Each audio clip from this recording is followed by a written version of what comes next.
The temples would have been built up here, the temple to the god named Pan, and there would have been 3 different temples built along there. So go ahead and go up if you have to understand, each niche, you see these niches there carved into the rock? They had a goddess or a god or an idol in each niche that represented a deity. So this was a very prominent religious site. And you'll see up here, you'll see an illustration on your left, which shows you what the temples would have looked like. So there would have been a trade route here, commercial trade route, and a religious place of worship, right? And Jesus would have come here as well with his disciples. And some of the teaching is based upon what was taking place here in reference to false gods and to the real God, okay? So have a look at that, then later on Craig will give you a wonderful devotional. Okay guys, I'm going to read a verse. When Jesus came to this location, now I was looking at the years when the different temples were built up there. So there would have only been one of the temples when Jesus came here. It would have been the first temple we came to, or the first temple platform, which would have been to the god Pan. The other ones were built after Jesus had come through. So can you guys hear me okay down there? Okay. So Jesus came here with his disciples. So I'm going to read a passage to you.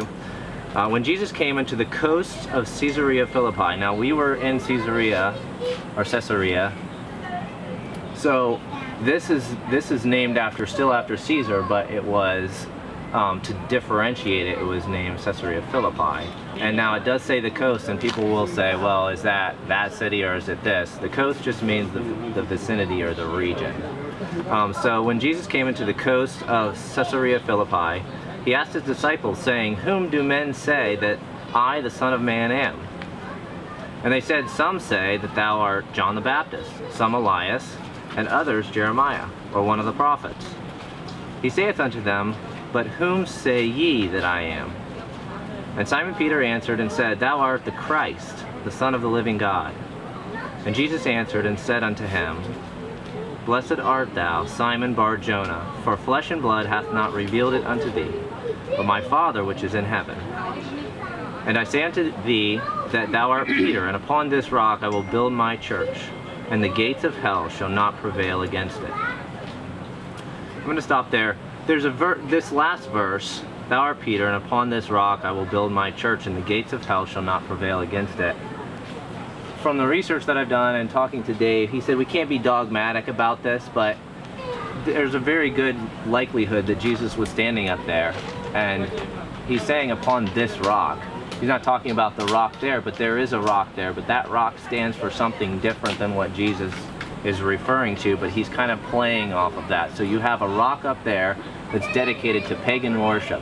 It's dedicated to a different worship system, and Jesus is saying that he is going to be a completely different worship system, that he says upon this rock, referring to that he is the Christ, the Son of the living God. And it says the gates of hell shall not prevail against it.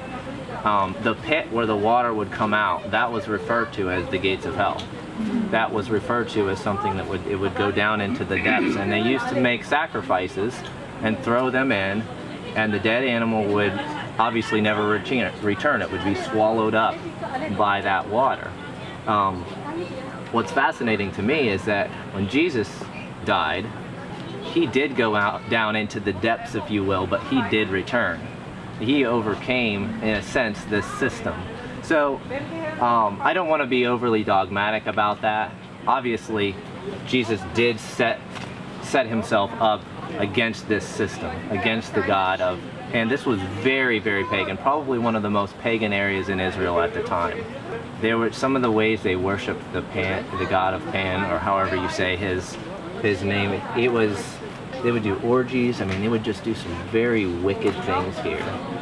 So this was a very secular area of the country, and so Jesus is setting himself up completely against that, which is, I think it's fascinating. He kind of uses this to play off of that, and Jesus does that a lot. He gestures to things, and so it's neat to see what he says and the conversations that he has in the context of where he's at, and that's a big part of this trip.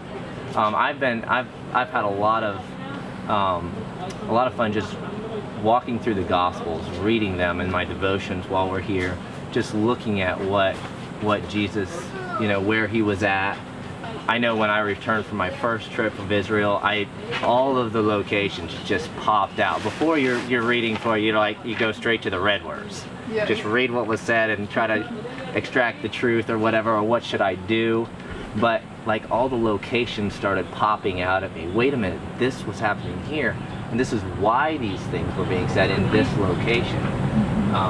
So you'll see that a lot as you walk these grounds, especially in Jerusalem. I like the Galilee area, probably the best. But you'll see it when you get home too. As you read your Bible, you'll see it when you get home, and I think those things will really pop out to you.